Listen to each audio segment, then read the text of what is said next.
Olá, moços e moças do YouTube, tudo bem com vocês? Sim, a mesma roupa dos últimos vídeos, sim, a mesma cara dos últimos vídeos, sim, até o cabelo preso tá igual no último vídeo porque eu tô gravando tudo no mesmo dia, então sejam bem-vindos para mais um Dicas para Escritores. Cansei, falei muito rápido.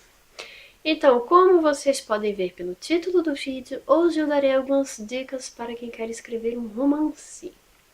São dicas que eu meio que adaptei aqui para um roteiro para vocês de um site que eu não me lembro agora o nome, mas eu vou deixar aqui na descrição do vídeo, que meio que dá um passo a passo de como você escrever um livro de um romance. Então assim, se você não estiver com paciência para me escutar falando, para ficar olhando para minha cara, na descrição do vídeo vai estar o link para este site, ok? Vamos começar com o básico. E quando você escreve romance, a parte principal da história, a parte principal do livro, são os personagens principais. É o casal da trama. Então, assim, idealiza o casal da sua história. Rascunha a história, assim, o passado de cada personagem principal. Rascunha o passado deles, o que fez com que eles se tornassem quem eles são. Cria toda uma história para cada um dos dois personagens principais. Para tornar o seu casal principal real, coloca defeitos nele. Todo mundo erra. Então, assim, também cria defeitos neles. Pensa também no defeito que cada um tem, porque isso vai tornar eles mais reais. As pessoas vão se identificar também com os defeitos do casalzinho, porque ninguém é perfeito, né, gente? Não se apegue muito ao romance do casal. Pega também, assim, cenas do dia a dia de cada personagem separado e meio que coloca histórias que não sejam tão relacionadas com romance. Assim, não foca só no romance. A vida de ninguém é só um romance. Então, assim, se preocupa também com cenas secundárias, com personagens secundários, com acontecimentos que não envolvem apenas o romance do casalzinho principal. Então, assim, coloca cena do dia a dia, coloca foca em cenas do dia a dia, assim, não foca só no romance, porque vai ficar muito forçado, aquela história vai ficar meio chatinha, tipo, ai meu Deus, só falando do casal, só tem esse casal nesse livro, não acontece mais nada, é só esse draminha desse casal. Então, assim, foca em cenas do dia a dia, nos personagens saindo com os amigos, ou então conversando com alguém da família, falando no telefone, assistindo uma série, andando sozinho no shopping, comendo pipoca, não importa, contanto que você fuja um pouco do romance principal, ok? A idade do seu casal principal da história é muito importante porque ela vai determinar como vai ser o desenrolar do enredo e qual vai ser o público-alvo da história. Histórias com casal adolescente, obviamente, o público-alvo são adolescentes. História com casal um pouco mais velho, assim, entre os seus 20 e poucos anos pra cima, já tem um públicozinho assim, infanto-juvenil mais adulto. Então, assim, definindo a idade do casal principal, você automaticamente está definindo como vai ser o desenrolar da história e qual será o público-alvo do seu romance. Por exemplo, em Fazendo Meu Filme, nós temos o casal Fanny e Léo, que estão no colégio. É um casal adolescente. Automaticamente, o público-alvo da história são pessoas que estão na escola. Ou então, pessoas que querem ler uma historinha que se passa assim, uma história mais simples, uma história que não tem aquelas reviravolta muito pesada, um enredo mais leve. Um romancezinho mais água com açúcar, mais tranquilinho. Enquanto que Nicholas e Sparks, os casais são mais velhos, são pessoas adultas, o público-alvo são automaticamente pessoas adultas, porque já aborda assuntos mais sérios, assuntos pra gente que já tem uma idadezinha maiorzinha, que vai entender mais, vai se identificar mais com o que tá acontecendo ali na história. Entendeu? Desculpa mexer muito com a mão, porque eu tô meio. Eu não sei o que foi que eu comi hoje, mas eu tô assim, bem agitada hoje. Então, assim, vamos lá. Chegamos ao ponto da construção do seu romance. Onde a sua história vai passar? Em que época ela vai acontecer? Quanto tempo vai passar no decorrer da história? Então, assim, tudo isso você tem que definir antes de começar a rascunhar o seu romance. Você tem que definir o local onde que vai passar, a época, quanto tempo que vai levar para a história se desenrolar toda, entendeu? Isso tudo é muito importante. E chegamos ao ponto principal do romance, que é o romance do casal principal. Você tem que rascunhar como eles vão se conhecer, como eles vão se apaixonar. Você tem que determinar quais serão os altos e baixos da história, que é para manter o público assim, os seus leitores meio que ligados na história, querendo saber o que vai acontecer, surpreendê-los em alguns momentos. Entendeu? Assim, tem que definir também os altos e baixos do romance deles, porque também nenhuma relação é perfeita. Você tem que passar isso pro leitor. Nem todo mundo é perfeito, nem toda relação é perfeita. Então fica legal quando você coloca isso no livro também, porque a história fica bem mais realista, os personagens ficam mais reais. E você também tem que se preocupar com os vilões do romance. Seja um ex-ciumento, ou então seja alguém do passado da pessoa, sejam problemas pessoais, algum defeito que aquele seu personagem tem que meio que pode complicar o relacionamento dos dois. Você tem que determinar qual vai ser o vilão da história ou os vilões do romance desse casalzinho principal, ok? Não foque muito em cenas fofas do romance. Tudo bem que é muito bonitinho quando você tá lá lendo o livro, a história tá toda fofinha, tá bonitinha, aquele casalzinho fofo que você fica, ai que lindo, eu nunca vou ter isso na minha vida. Não foca só nisso. Bota também cenas tristes, coloca a briga do casal, coloca algum problema que surge que deixa um chateado com o outro, porque isso acontece. Então assim, quanto mais realista for o romance do casal principal, mais os seus leitores vão se identificar, mais vão gostar da história. Porque assim, vai ficar mais fácil se colocar no lugar do personagem, vai ficar mais fácil mergulhar de cabeça na história.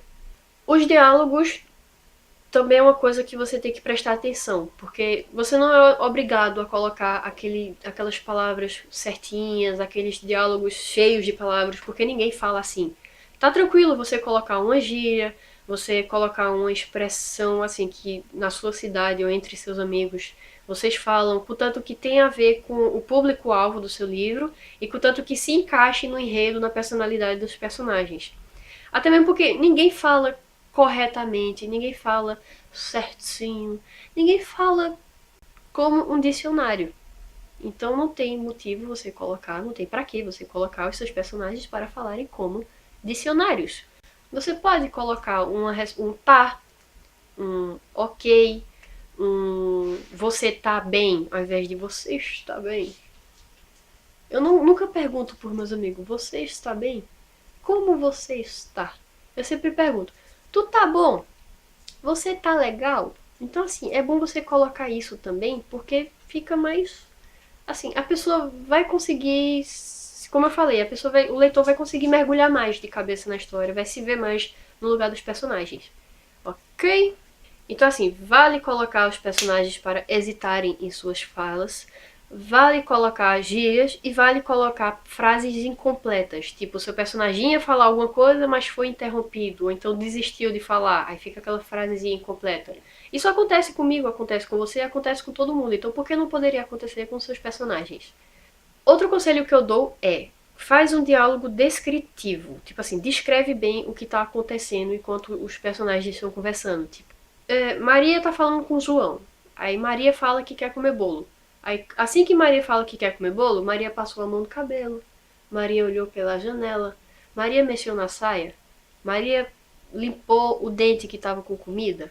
Então, assim, coloca essas descrições também do personagem, as ações do personagem, o que o personagem pensou, entendeu? Assim, fica mais fácil de imaginar a cena na cabeça quando você tem mais detalhes. Quantos mais detalhes, tanto na narrativa quanto no diálogo, vai ficar mais fácil do leitor imaginar como você imaginou a cena. Então, assim, quanto mais detalhe você colocar, melhor, porque a cena vai ficar mais real, a cena vai ficar mais fácil de se colocar no lugar dos personagens, de entrar naquele diálogo junto com eles. E agora chegamos à parte que é escrevendo o seu romance, que é o principal da bagaça toda, na hora de escrever o romance. A forma como você inicia um livro, ela determina se o leitor vai ou não continuar lendo o seu livro, se ele vai ou não querer saber o que vai acontecer com o seu livro. Por exemplo, em Alice e Leonardo, o livro começa com Alice chegando em Recife. Ela sai do avião, tá lá no aeroporto, bonitinho, na cidade que ela não conhece, não tem ninguém esperando por ela no aeroporto. Então, assim, o começo de Alice e Leonardo já é assim, tipo, ela é nova na cidade, o que vai acontecer com ela, já que ela é nova na cidade, que ela não conhece ninguém? Por que ela chegou na cidade? O que ela tá fazendo ali? Entendeu? Assim, sempre começa o livro de uma forma que o leitor fique se perguntando o que vai acontecer em seguida.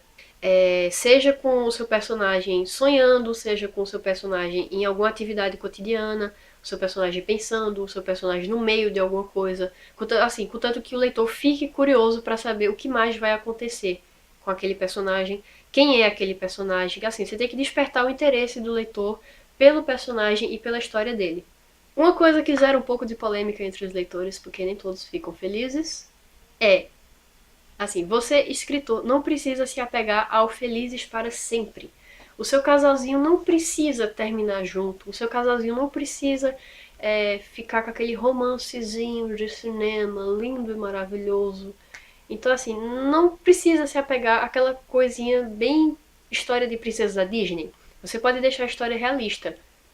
Assim, não é porque o livro é um romance que automaticamente tem que ter um final feliz, tem que ser uma coisinha bem príncipe de armadura em um cavalo branco. A vida real não é assim. Então você também pode puxar mais para a vida real. Vem Nicholas Sparks, que mata o personagem principal, bota personagem para sofrer no final do livro. Então assim, você não precisa. Tem vários exemplos de que você não é obrigado a colocar o casalzinho para ficar junto no final, criar aquela ceninha fofinha de conto de fada. Uma coisa muito importante também. Eu já tô chegando na reta final do vídeo, relaxem, eu sei que ele ficou compridinho. O final do seu romance vai determinar se o leitor gostou ou não da sua história. Mesmo que ele leia o livro todinho, se apaixone pelos personagens, se o final não for bom, ele não vai gostar, vai anular tudo o que aconteceu. Então, assim, romances que terminam com ceninhas fofinhas acabam virando mais um clichê. Aquele livro tipo, mais um romance que terminou com um casalzinho, coisinha fofa. Eu me encaixo nisso, tá? Alice Leonardo tem final fofinho, tem final bem arco-íris e unicórnios e cupcakes. Enquanto que livros de Nicholas Sparks, Romeu e Julieta, assim, são romances que nem sempre terminam com final feliz. São exemplos de histórias de amor que terminam de forma diferente, de uma forma que o leitor não esperava. Então, tá super tranquilo e tá super de boa você colocar um final inesperado. Seja com a morte de um personagem, seja com o casal não ficando junto por algum motivo. Contanto que fique um final bom e ao mesmo tempo diferente. Isso vai meio que dar um destaque pro seu livro. Muita gente talvez não goste, muita gente talvez ame, e você sempre vai ficar na corda bamba. Mas vale sim arriscar de uma forma diferente, vale querer abordar um tipo de romance que não é muito convencional, um final inesperado, um final que ninguém esperava que acontecesse. Depois de escrito o seu livro, você chega à parte de revisão. Depois que você terminar de escrever, você não lê logo de cara, porque você ainda vai estar meio envolvido com a história, você não vai parar para analisar de forma crítica, você só vai estar lendo o que você já sabe que acontece. Então, assim, entrega para alguns amigos que você confia, para sua mãe, para sua irmã, para seu pai, para seu cachorro. Cachorro não, né? Para a pessoa ler e dar a opinião, para saber qual vai ser a reação. Com base na reação dos seus amigos e familiares, você, assim, de pessoas que você confia para ler o seu original, você vai ter uma noção de como o leitor vai reagir com a sua história quando ela for publicada. Então, assim, você pede para os seus amigos revisarem, pede a opinião deles, mas sempre procura alguém que você confia, que é para não ficar também aquela pessoa puxando seu saco e a história não tá tão boa. No meu caso, eu tenho a minha irmã mais nova, que ela sempre lê meus livros quando eu termino de escrever e me disse, tá bom ou ruim. E ela não é muito fofinha, tá? Quando tá ruim, ela fala, tá horrível, escreve de novo. Então, assim, gente, esse é o conselho que eu dou a vocês, assim, de forma geral. E na parte de publicação, vocês escolhem se vocês querem publicar com a editora, se vocês querem colocar na Amazon. Então, assim, eu vou deixar aqui para vocês esses dois vídeos, que é como você finalizar e revisar o seu livro e qual é mais vantajoso, você publicar com a editora ou com a Amazon, ok? Um beijo, um queijo e até o próximo vídeo.